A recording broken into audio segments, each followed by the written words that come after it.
Commander Park Dae-ho stood on the bridge of the UES Harmony watching the stars through the massive viewing window. His hands gripped the rail as the ship moved slowly toward Kepler Station. Today would change everything. Today humans and the Velthic would finally make peace after 10 long years of Cold War. The bridge was quiet except for the soft hum of the ship engines. Park Dae-ho looked at his crew. They all knew how important this day was. Every person on Earth was watching them.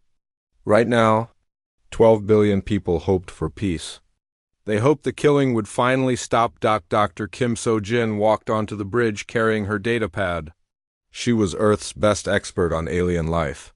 Her dark hair was pulled back tight and her eyes showed worry mixed with hope. She had spent 5 years studying the Velthic. She knew their language, their culture, their history. If anyone could make peace work, it was her. "Commander," she said in her soft voice, "the Velthic ships are already at the station. 3 heavy cruisers and their flagship. They brought a lot of firepower for peace talks." Park Dae-ho nodded. "They are careful people, Dr. Kim. They don't trust easily. That's why these talks are so important." General Lee Woo-bin joined them on the bridge. He was a big man with scars on his face from the border wars. He didn't like the Velthic, but he wanted peace too. Everyone was tired of fighting. Everyone wanted to go home. "Sir," called out Lieutenant Nam from the communications station, "we're getting a message from Earth. President Yoon wants to speak with you." Park Dae-ho walked to the communication screen. President Yoon's face appeared. The man looked older than his 50 years. "The war had been hard on everyone, especially the leaders." "Commander Park," President Yoon said, "the whole world is watching. Today, these talks have to work. We can't keep fighting forever. Too many good people have died already." "I understand, Mr. President," Park Dae-ho replied. "Dr. Kim has prepared everything perfectly. We're ready to make peace." The screen went dark. Park Dae-ho looked around the bridge one more time. His crew was the best Earth had to offer. Young men and women who believed in peace, who believed in a better future. "Take us in," he ordered. The UES Harmony moved toward Kepler Station. The station was huge, built in neutral space for meetings like this. It had rooms for delegates from different worlds. It had security systems to keep everyone safe.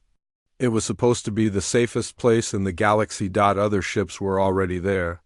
The Velthic fleet sat near the station like sleeping giants. Their ships were smooth and silver, built for speed and power. They had weapons that could destroy planets. Everyone knew this. But today those weapons stayed silent. Dr. Kim So-jin stood next to Park Dae-ho as they prepared to dock. "Commander, I've read everything about Velthic culture. They value honor above all else. If they give their word for peace, they will keep it." "Let's hope you're right, Doctor," Park Dae-ho said. The docking went smoothly. Soon the human delegation was walking through the station corridors.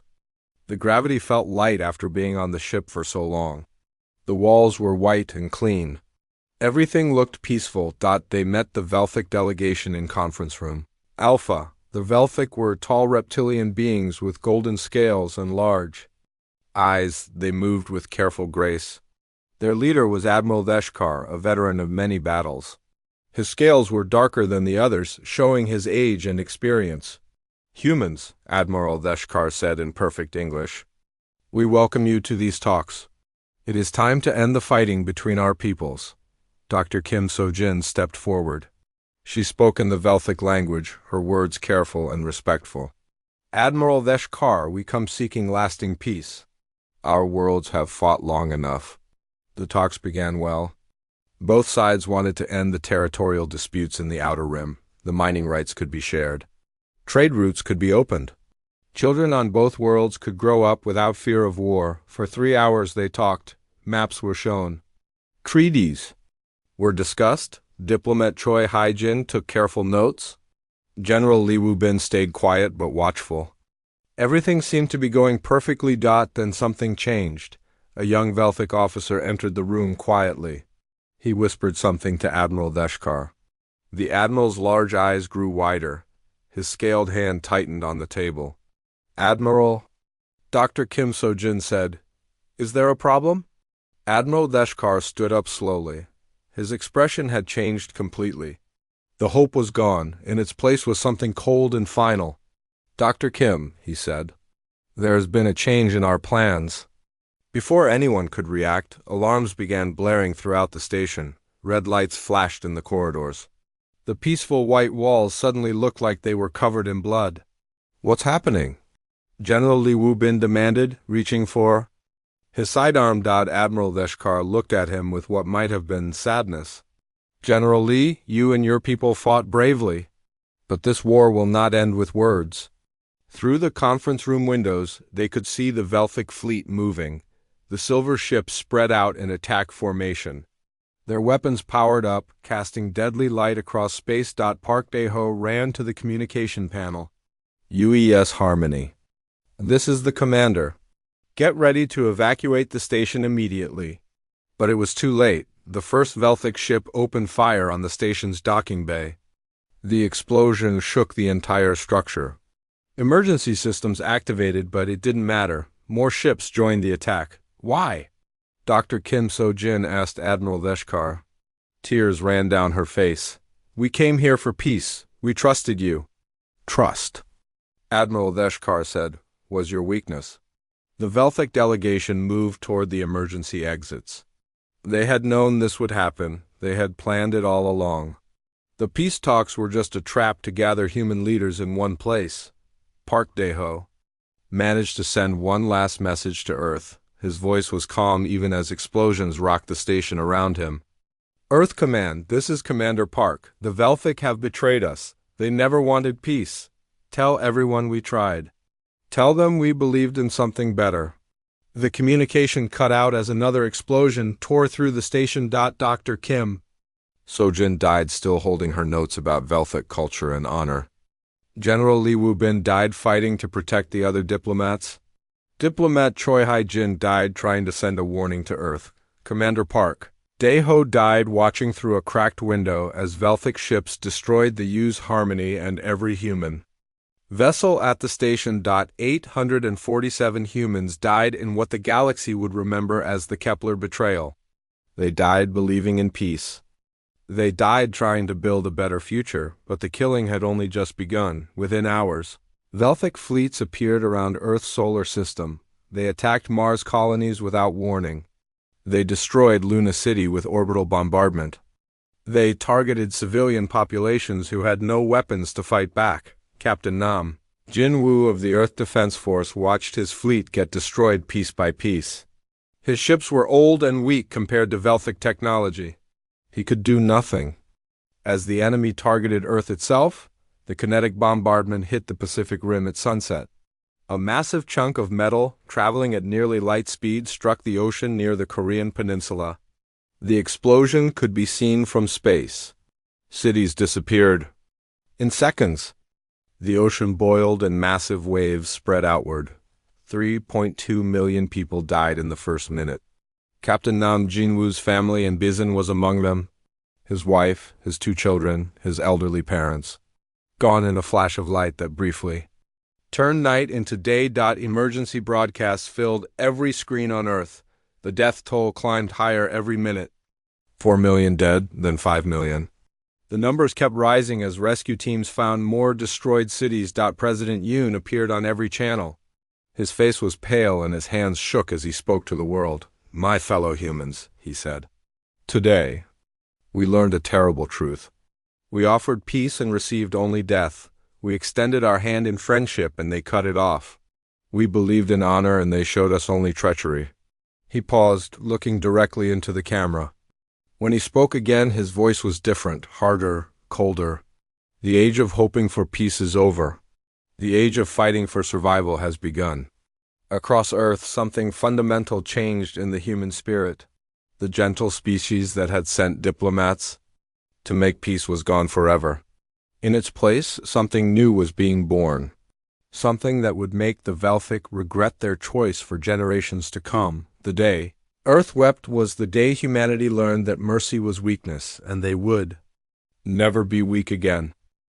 6 months after the Kepler betrayal, Earth looked like a different planet. The blue skies were filled with military ships instead of passenger transports. The cities that survived the attack now had weapon factories where shopping centers used to be. Children played war games instead of peaceful ones. President Yoon Taek-young stood in the underground command center beneath Seoul. The old presidential building was gone, destroyed in the Pacific Rim bombardment. Everything above ground was, too. Dangerous now, the Velthic could attack again at any time. "Mr. President," said his aide, "the Phoenix Protocol is ready for your approval." President Yoon looked at the thick document in his hands. The Phoenix Protocol would change everything about human society. It would turn Earth into one giant military base. Every factory would make weapons. Every school would train soldiers. Every citizen would serve the war effort. "This will end the world we knew," President Yoon said quietly. "Sir," his aide replied, "that world ended 6 months ago when 4 million people died." President Yoon signed the document with a heavy hand. The gentle Earth was officially dead.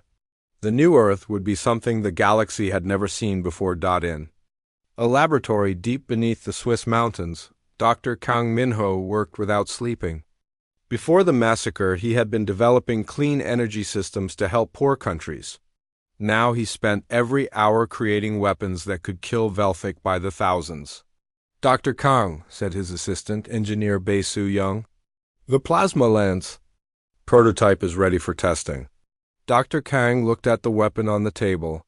It was built from pieces of destroyed Velthic ships recovered from Kepler Station. Human engineers had studied every bolt and wire. They learned how Velthic technology worked, then they made it better. "How much more powerful is it than their version?" Dr. Kang asked. 30% stronger, Bae Soo-young said with a cold smile. "We took their weapon and made it deadlier. We're good at that now." The test firing happened in an underground chamber carved from solid rock. The plasma lance created a beam of pure energy that could cut through a battleship like paper.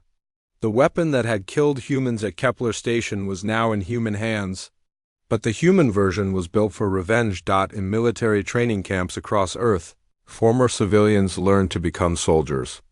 Sergeant Oh Dong-hyun had been an elementary school teacher before the massacre.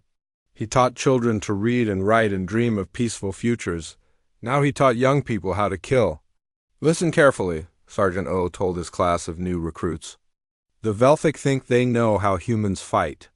They studied our old wars, they know our old tactics, but they don't know what we've become." The recruits were different from soldiers in the old wars. They had all lost someone in the massacre. Parents, children, friends, lovers.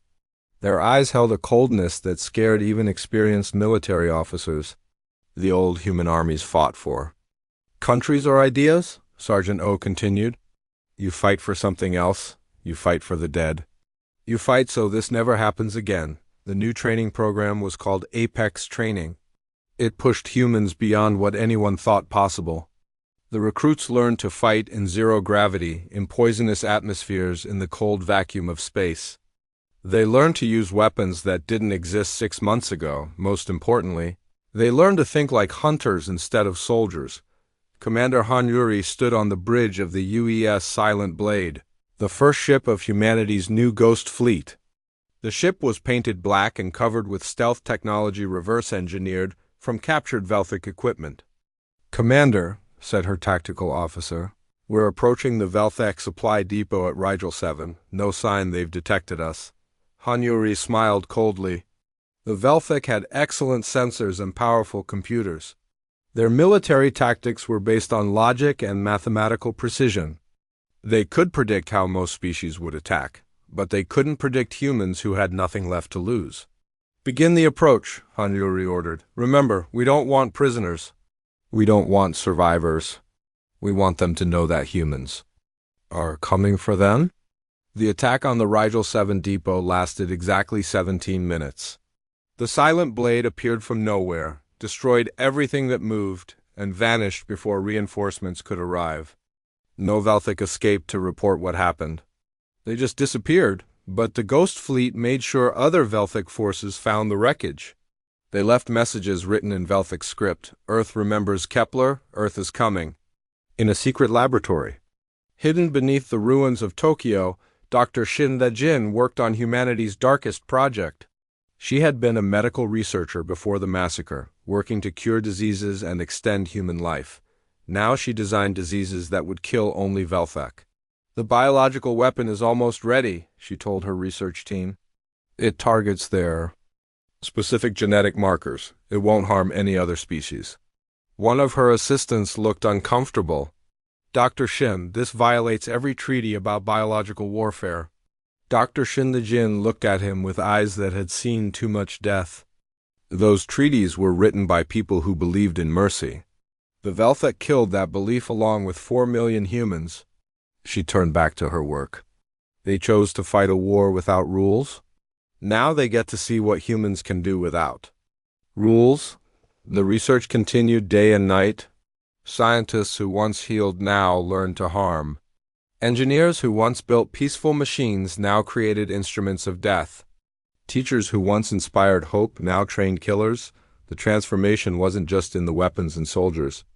It was in the human soul itself. Captain Lee Junho sat in his quarters aboard the UES Retribution, the flagship of Earth's new revenge fleet. He looked at pictures of his wife and daughter, both killed in the Luna City bombardment before the massacre. He had been a cargo ship captain, carrying supplies between Earth and the colonies. He knew every safe route through space.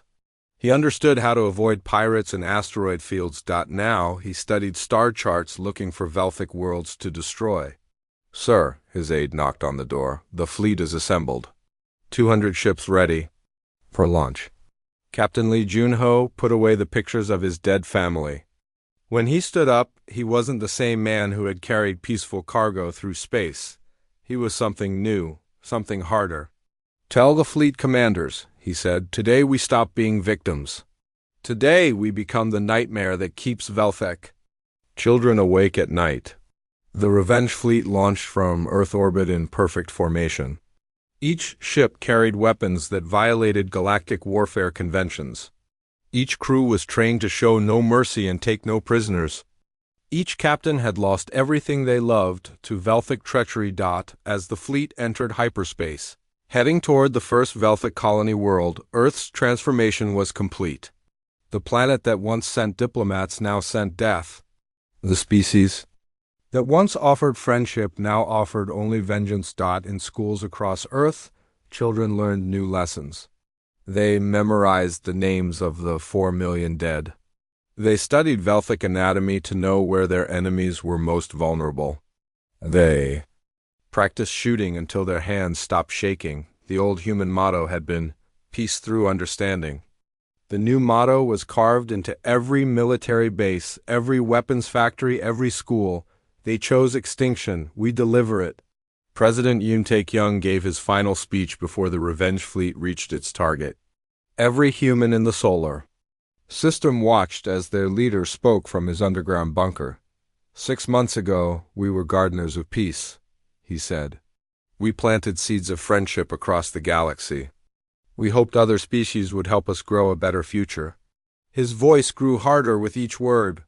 The Velfek burned our garden. They killed our children. They laughed at our trust and mercy.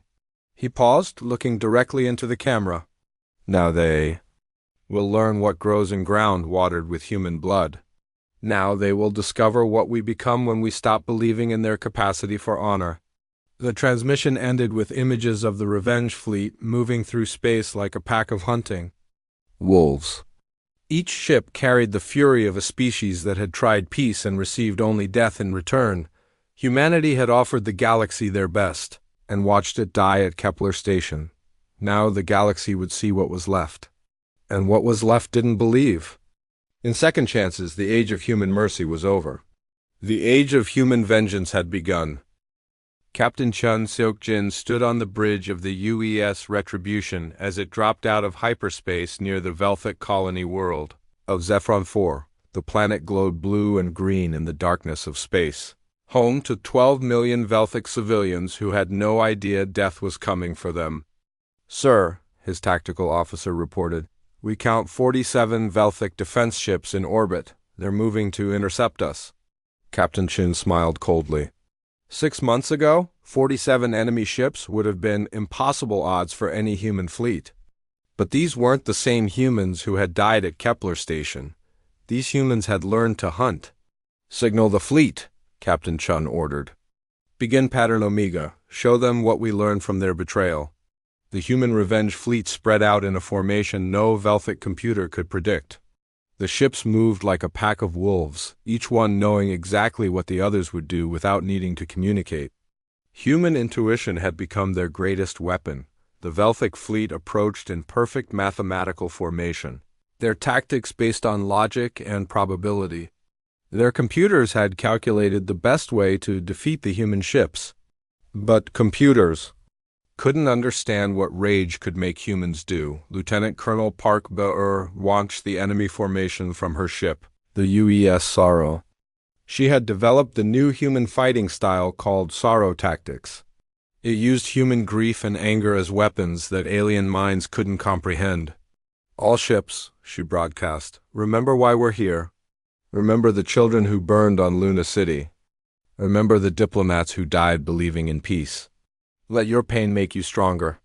The first human ship to engage was the UES Never Forget, commanded by Captain Kim Tae-won. His ship dove straight into the center of the Velthic formation, ignoring the massive firepower aimed at it. The Velthic expected the humans to use careful tactics and defensive maneuvers. Instead, Captain Kim rammed his ship directly into the largest Velthic cruiser. The explosion destroyed both ships instantly. But it also created a gap in the Velthic formation that the other human ships poured through like water through a broken dam. "Impossible," the Velthic fleet commander transmitted.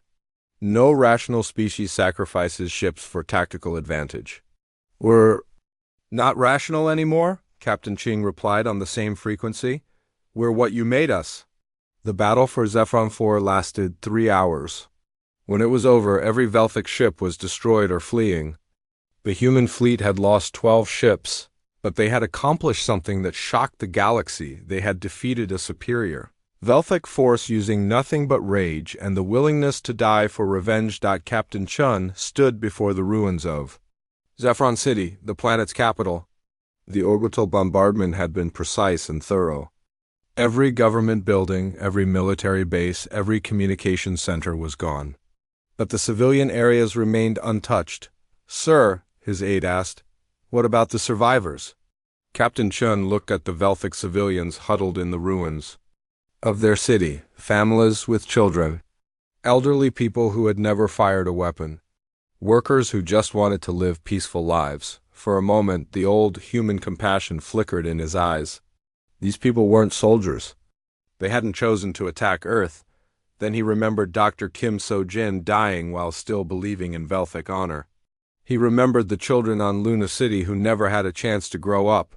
"No survivors," he said quietly. "They chose this war. When they celebrated our deaths."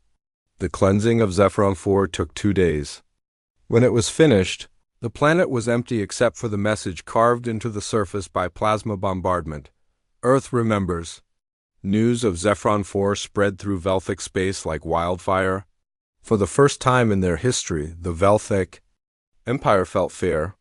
An entire world had been erased by the species they had dismissed as weak and emotional on the Velthic homeworld of the Sara Prime.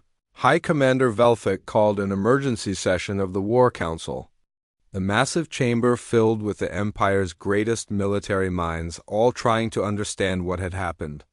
"The humans are fighting like no species we've ever encountered," reported Intelligence Chief Morden. "They sacrifice their own ships to gain tactical advantages. They use emotional states as battlefield strategies. Our computers cannot predict their movements." "They're animals," snarled General Kestar. "No civilized species fights this way." High Commander Velthic studied the battle reports from Zephron 4. The human tactics made no sense from a logical standpoint.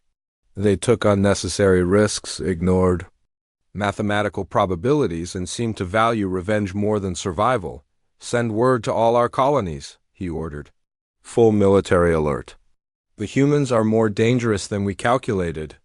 But the warnings came too late.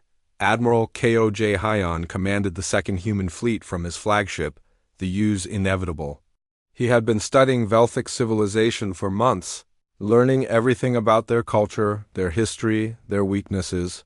"Admiral," reported his intelligence officer Lim Da-yun, "we've identified the next target, Rigel 7 mining station. It supplies raw materials for their weapons factories." Admiral Ko studied the tactical display. Rigel 7 was heavily defended with orbital weapon platforms and a patrol fleet. The old human military would have called it a fortress. "How many civilians on the station?" Admiral Ko asked. "Approximately 50,000, sir. Miners and their families," Admiral Ko nodded. "Then we'll give them one chance to evacuate. After that, anyone who stays dies with the station." The human fleet arrived at Rigel 7 like a storm cloud. Admiral Ko sent a single message to the station commander. "You have 1 hour to evacuate all civilians. After that, we destroy everything." The Velthic commander laughed at the message. 50,000 people couldn't be evacuated in 1 hour. The humans were bluffing. They weren't bluffing. Exactly 1 hour later, the human fleet opened fire. The solar flare weapons that Dr. Kang Minho had developed turned the station's own fusion reactors into miniature stars. The explosion could be seen from 3 star systems away. Commander Kwon Min-sik piloted his fighter through the debris field that had once been Rigel 7. His job was to make sure nothing survived. No escape pods, no hidden shelters, no witnesses. "Sir," his wingman called over the radio, "I'm detecting a small ship trying to escape the system." "Destroy it," Commander Kwon ordered without hesitation. The Velthic transport ship exploded in a flash of light. Inside had been a group of Velthic children being evacuated from the mining station. They died because their parents had chosen to serve an empire that murdered human children back on Earth. The news of Rigel 7's destruction was met with celebration. People danced in the streets. Children sang songs about the brave human pilots who had avenged their dead classmates. The transformation was complete. The species that had once wept for enemy casualties now cheered for enemy deaths.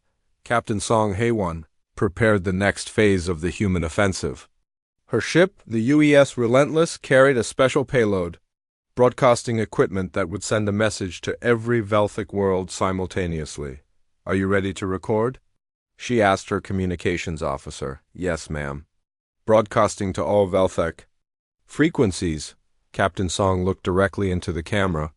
Behind her, the bridge crew worked quietly at their stations. All of them had lost family in the massacre. All of them had sworn the same oath of vengeance. "People of the Velthic Empire," she began, her voice calm and cold. 6 months ago, you celebrated the massacre of human diplomats. You cheered when our children burned. You thought we were weak because we believed in peace." She paused, letting her words sink in across 1,000 Velthic worlds. "You wanted to see monsters. You wanted to know what humans become when we stop believing in mercy?" Behind her, the tactical display showed the positions of human fleets throughout Velthic space. Dozens of ships, all heading toward populated worlds. "Look in your mirrors," Captain Song continued. "You created us. Every dead child on Luna City taught us that mercy is weakness. Every murdered diplomat at Kepler Station showed us that honor is a lie." Her voice grew harder with each word. "You could have had peace. You could have had friendship. Instead, you chose to make us into something that will haunt your nightmares for generations." The transmission ended with a simple image, the names of every human killed in the massacre, scrolling slowly across the screen while human ships moved toward their targets on the Sara Prime. High Commander Velthic watched the broadcast with growing horror. The humans weren't just fighting a war. They were conducting an extermination. "Sir," his aide whispered, "should we contact other species for help?" Velthic looked at the tactical display showing human fleets moving like a plague through Velthic space. Each fleet was small compared to the Empire's total military strength, but they moved with purpose and coordination that suggested a single, terrifying intelligence guiding them. "Contact the Zephyrian Collective," he ordered. "Tell them the humans have become a threat to all civilized species. But even as he gave the order, Velthic knew it was too late. The humans had learned to enjoy the hunt. They had discovered that they were very, very good at it. The galaxy was about to learn what happened when a peaceful species decided that peace was impossible, and the lesson would be written in the ashes of worlds. Fleet Admiral Kim Dong-wook stood before the massive viewing screen aboard the UES Final Judgment, watching the Sara Prime grow larger as the human armada approached. The Velthic homeworld was a beautiful planet with purple oceans and silver cities that sparkled like jewels under twin suns. Soon it would all be ashed out behind the Admiral. 2,000 human ships moved in perfect formation. Every vessel carried weapons that violated 17 different galactic warfare conventions. Every crew member had sworn an oath to show no mercy to the species that had betrayed Earth's trust. "Sir," reported his tactical officer, "we're receiving desperate transmissions from the planet's surface. The Velthic High Command is requesting immediate surrender negotiations." Admiral Kim turned away from the screen. His face showed no emotion. The time for negotiations had ended at Kepler Station. "Send them our response," he said quietly. "Tell them they had their chance for mercy 6 months ago." On the planet below, High Commander Velthic stood in the emergency command bunker beneath the Sara Prime's capital city. Around him, his staff worked frantically at their stations, trying to coordinate the defense of their homeworld. "Sir," called out his communications officer, "the humans are not responding to our surrender offers. They're jamming all frequencies except one. What's on that frequency?" Velthic asked, though he dreaded the answer. "Just a list of names." "Sir, human names, scrolling continuously." Velthic closed his large reptilian eyes. He knew those names. They were the humans who had died at Kepler Station, believing in peace right until the moment his people had murdered them, above the planet. Ambassador On Ji-hoon sat in his private quarters aboard the diplomatic vessel UES Truth, before the war. He had been Earth's most skilled negotiator, known for finding peaceful solutions to impossible problems. Now his job was simpler. He visited other species and gave them a choice: stay neutral or share the Velthic's fate. "Sir," his aide knocked. On the door were receiving messages from the Zephyrian Collective. "They're offering to mediate between Earth and the Velthic Empire." Ambassador On laughed, but there was no humor in the sound. "Tell the Zephyrians they can mediate with our weapons. Every species that helps the Velthic will learn what happened to the last people who betrayed human trust." The aide looked uncomfortable. "Sir, the Galactic Council is calling this genocide?" "Good," Ambassador On replied. "Let them call it whatever they want. The Velthic chose extinction when they murdered children. We're simply delivering what they ordered." The siege of the Sara Prime began at dawn on the planet's main continent. General Ru Sang-min led the ground assault with 50,000 human marines who had trained for this moment for months. These weren't the professional soldiers of the old Earth military. These were ordinary people who had become something far more dangerous: teachers, farmers, shopkeepers, students, all united by loss and the burning need for justice. "Remember," General Ru told his troops as their landing ships descended through the atmosphere, "show them the same mercy they showed our families." The Velthic defenders fought bravely, but they were facing an enemy unlike anything in their military experience. Human soldiers advanced through artillery bombardment without flinching. They assaulted fortified positions with tactics that made no logical sense but somehow worked perfectly. Lieutenant Park Min-jun led his squad through the ruins of a Velthic military base. His men moved like ghosts, appearing from nowhere to destroy enemy positions before vanishing again. "Sir," one of his soldiers reported, "we found a group of Velthic civilians hiding in the basement." "Orders." Lieutenant Park remembered his sister, killed in the Luna City bombardment. She had been 7 years old, hiding in a school basement when the Velthic bombs fell. The basement hadn't saved her. "No survivors," he said simply. The urban warfare continued for days. Human forces moved through the Sara Prime cities like a plague, destroying everything in their path. The Velthic had expected rational military tactics and conventional siege warfare. Instead, they faced humans who fought like forces of nature. Unstoppable and merciless. Dr. Choi Jin-soo worked from his laboratory ship in orbit, preparing humanity's final gift to the Velthic homeworld.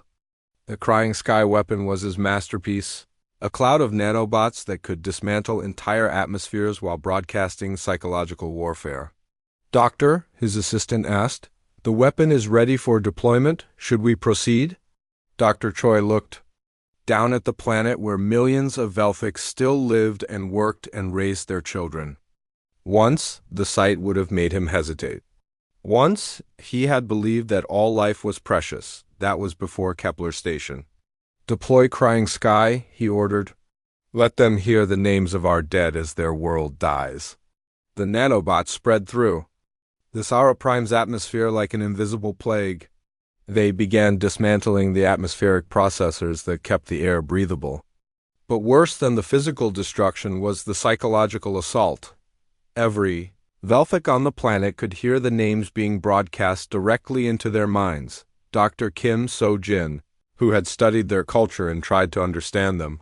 Commander Park Dae-ho, who had believed in peace until the moment he died. 847 names, spoken slowly and clearly in perfect Velthic pronunciation, the voices of the dead demanding justice on the planet's surface. Captain Leonji stood before the last Velthic command center. Her soldiers had fought for 3 days to reach this point, cutting through the heart of the enemy capital like a sword through flesh. Inside the bunker, she could see High Commander Velthic and his remaining staff. They looked broken, defeated, terrified. The proud empire that had laughed at human weakness was now begging for mercy. "High Commander," Captain Lee called through her suit's external speakers, "you wanted to speak with human leaders. Here I am." Velthic approached the reinforced window separating them. His golden scales had lost their luster. His large eyes showed fear and something that might have been regret. "Captain," he said in broken English, "we surrender unconditionally. We offer reparations for our crimes. We will accept any terms." Captain Lee studied the alien commander who had ordered the massacre at Kepler Station. This creature had watched human diplomats die and felt only satisfaction. He had celebrated when human children burned on Luna City. "High Commander," she said calmly, "you're confusing me with the humans who died at Kepler Station. They might have accepted your surrender?" She raised her plasma rifle, the weapon humming with deadly energy. "I'm not one of those humans. I'm what you made when you killed them." The final explosion destroyed the last Velthic command center on the Sara Prime. With it died the leadership of an empire that had ruled a dozen star systems for over 1,000 years. In orbit above the dying planet, Fleet Admiral Kim Dong-wook received reports from across Velthic space. Every colony world had fallen silent. Every military base had been destroyed. Every ship in their fleet was either scrap metal or fleeing toward unknown space. The Velthic Empire was finished. "Sir," his communications officer reported, "we're receiving transmissions from several galactic governments. They're demanding we stop the assault and accept Velthic surrender." Admiral Kim looked out at the planet below, where the last cities were going dark as the atmosphere failed. He thought of the 4 million humans who had died trusting in alien honor.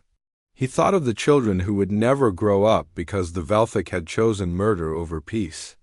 "Tell them," he said quietly, "that the Velthic Empire had its chance. To surrender, they chose to fight a war without mercy. This is what wars without mercy look like when humans fight them." The message went out across the galaxy on every frequency in every language. Earth's response to those who would demand mercy for genocidal murderers was simple and final. "You wanted to see what humans become when we stop believing in your capacity. For honor, congratulations, you're seeing it now." As the Sara Prime's atmosphere finally collapsed and the last lights went out on the Velthic homeworld, something fundamental changed in the galaxy. The age of believing that humans would always choose mercy over justice was over. The species that had once sent diplomats now sent only death. The people who had offered friendship now offered only extinction to those who betrayed their trust.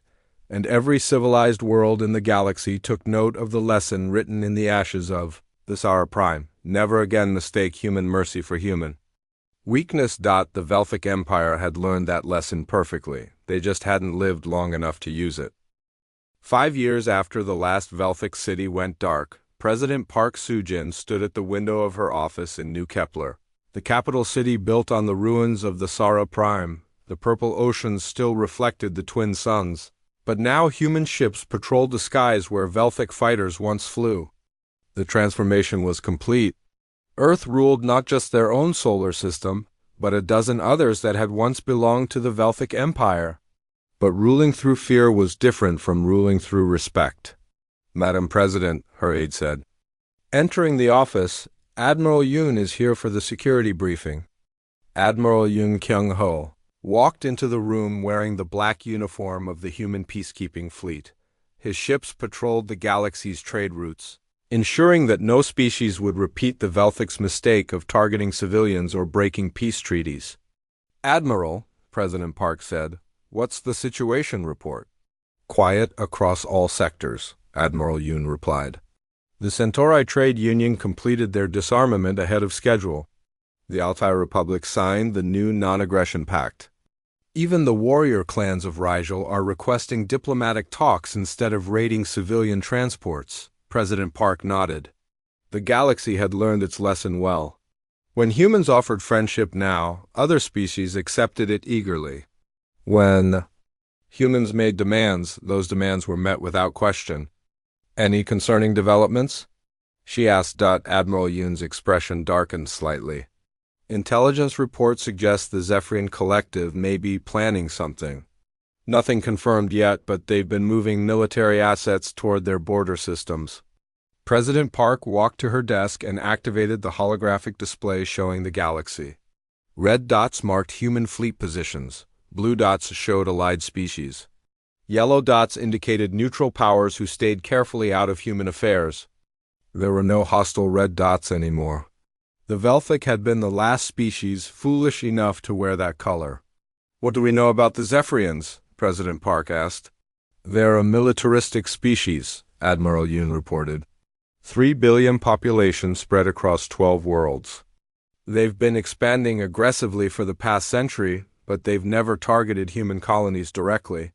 "Yet," President Park said quietly. Ambassador Sun Mi-kyung sat in the diplomatic chambers of New Kepler, meeting with representatives from 47 different species. The chamber was built where the Velthic High Command had once planned their wars of conquest. Now it was where the galaxy came to ensure they never again faced human displeasure. "The Kepler doctrine is simple," Ambassador Sun explained to the assembled delegates. "Any species that targets civilians, breaks peace treaties, or threatens genocide will face complete extinction, no warnings. No second chances, no mercy." The alien representatives listened in perfect silence. They had all seen the recordings from the Sara Prime. They had all heard the stories of what happened to species that mistook human mercy for weakness. "Ambassador," asked the delegate from the Antaran Federation, "what if the aggression is accidental? What if there's a misunderstanding?" Ambassador Sun smiled, but her eyes remained cold. "Then I suggest your species invest heavily in better communication systems." The humans who died at Kepler Station also believed it was a misunderstanding. She gestured to the wall behind her, where the names of all 847 massacre victims were carved in letters of gold. "Those people trusted in alien honor," she continued. "They died believing that reasonable beings could resolve conflicts peacefully. We learned from their deaths that some species only understand one language." The chamber remained silent. Every delegate understood the unspoken message. Humans now spoke that language fluently. Captain Hongjun SEO commanded the UES Never Again as it approached the Zephyrian home system. His ship was one of the new Peacekeeper-class vessels, designed not for exploration or trade, but for delivering absolute destruction to any species that threatened human interests. "Captain," his tactical officer reported, "we're detecting massive military buildup on 3 Zephyrian worlds. Ship construction facilities, weapons manufacturing, troop concentrations." Captain Hong studied the sensor readings. Zephyrians were preparing for war. The question was against whom? Any signs they're targeting human colonies? He asked. Not directly, sir. But intelligence suggests they're planning to attack the Lyran Commonwealth. The Lyrans are human allies, Captain Hong nodded. The Kepler doctrine was clear. Any attack on human allies was considered an attack on humanity itself. The galaxy had been warned. Send the standard message, he ordered. The transmission went out on all Zephyrian frequencies simultaneously. Captain Hong's voice was calm and professional, but every Zephyrian who heard it felt a chill of recognition.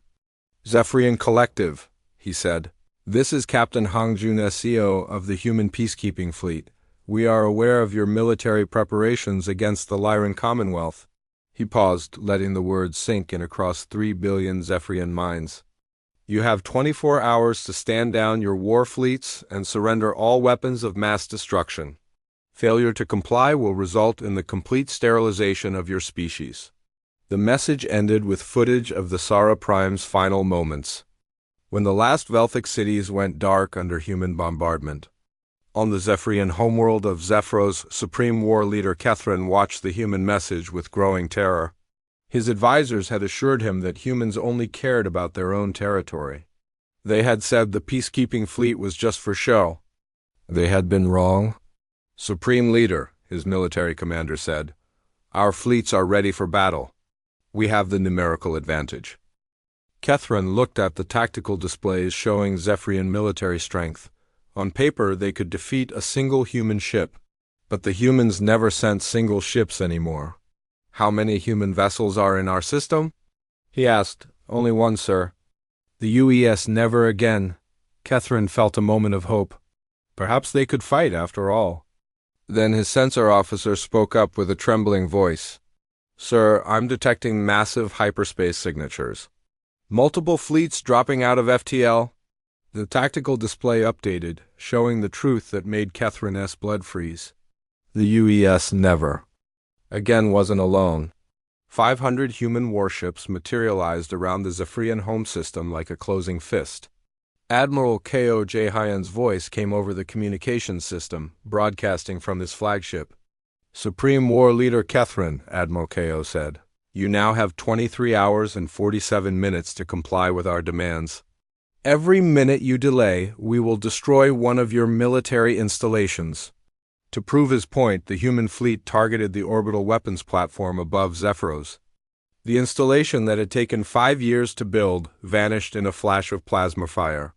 23 hours and 46 minutes, Admiral Ko announced. The surrender came 16 hours early. Kethrin himself delivered the Zephyrian war fleet to human custody, along with every weapon of mass destruction his species possessed. The proud warrior culture that had terrorized their neighbors for centuries became pacifists overnight. Why? Kethrin asked Captain Hong as Zephyrian ships powered down their weapons under human supervision. Why spare us when you destroyed the Velthic completely? Captain Hong looked at the alien commander with something that might have been pity. The Velthic targeted our children, he said simply. They betrayed our trust when we came in peace. You only threatened our allies. He gestured toward the human fleet, maintaining watch over the disarmed Zephyrian vessels. Consider this your education in the difference between those two crimes. Dr. Jung Hyo-jin worked in her laboratory at the Institute for Galactic Peace. Built in the ruins of the former Velthic capital, her research focused on understanding why some species chose violence while others chose cooperation. The answer is simple, she told her assistant as they reviewed psychological profiles from across the galaxy. Fear. She pulled up a holographic display showing galactic crime statistics. Piracy was down 90%. Territorial wars had stopped completely.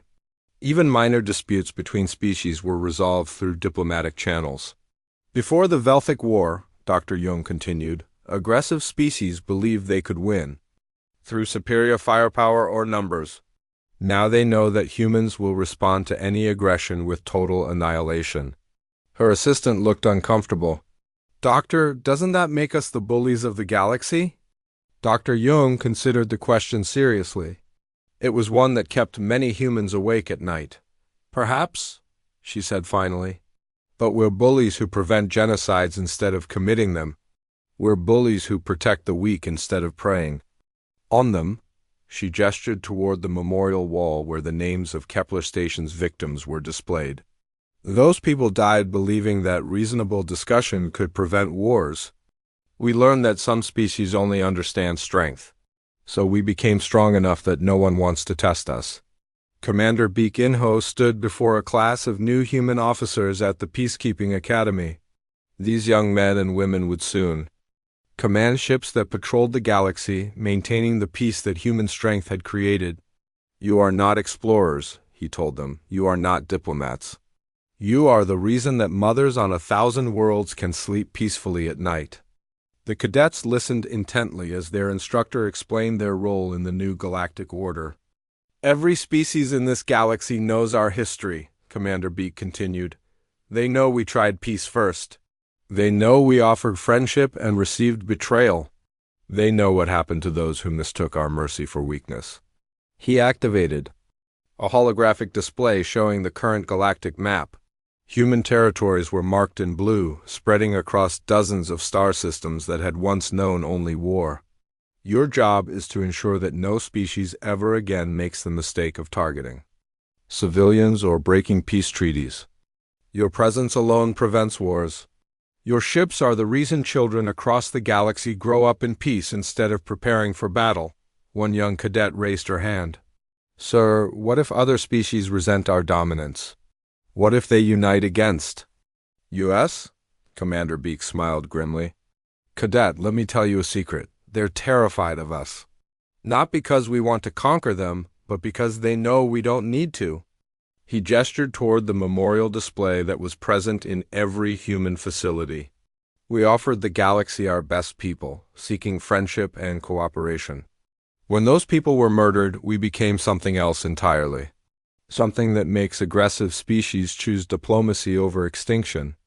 In her office overlooking the purple oceans of New Kepler, President Park Soo-jin received her daily briefing on galactic affairs. Trade was flourishing. Scientific cooperation between species had reached new heights. Wars had become historical. Curiosities. Madam President, her aide reported, the annual memorial service for Kepler Station is tomorrow. Will you be attending? President Park nodded. Every year, humans across the galaxy gathered to remember the 847 people who had died, believing in peace. Their deaths had transformed humanity from gardeners into guardians. Yes, she said quietly. We must never forget what we lost, and we must never forget what we became when we lost it. As the twin suns set over New Kepler, President Park reflected on humanity's journey.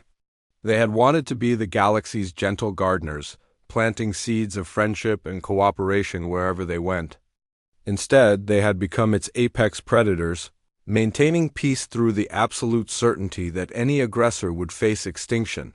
The galaxy was safer now. Children on 1,000 worlds grew up without fear of war. Trade flourished under human protection. Science advanced through peaceful cooperation between species, but the price had been humanity's innocence. They could never again be the trusting species that had sent diplomats to Kepler Station. They were something harder. Now something that chose justice over mercy when the two came into conflict. We didn't want to be the monsters of this galaxy, President Park said to herself, looking out at the peaceful evening sky. But when monsters came for our children, we became something worse than monsters. She touched the memorial plaque on her desk, feeling the names of the dead carved into cold metal. We became justice itself. And across the galaxy, on worlds where different species raised their children under alien stars, parents told their young ones the same bedtime story. Once there was a gentle species that believed in peace. When evil beings killed their innocents, that species learned that some peace can only exist when evil fears the consequences of its actions. Now the gentle species watches over us all, ensuring that monsters never again mistake kindness for weakness. The children would sleep peacefully, protected by the knowledge that somewhere in the darkness between stars, human ships maintained their eternal vigil. No mercy, no surrender, no exceptions. The galaxy had peace and humanity had ensured it would stay that way forever.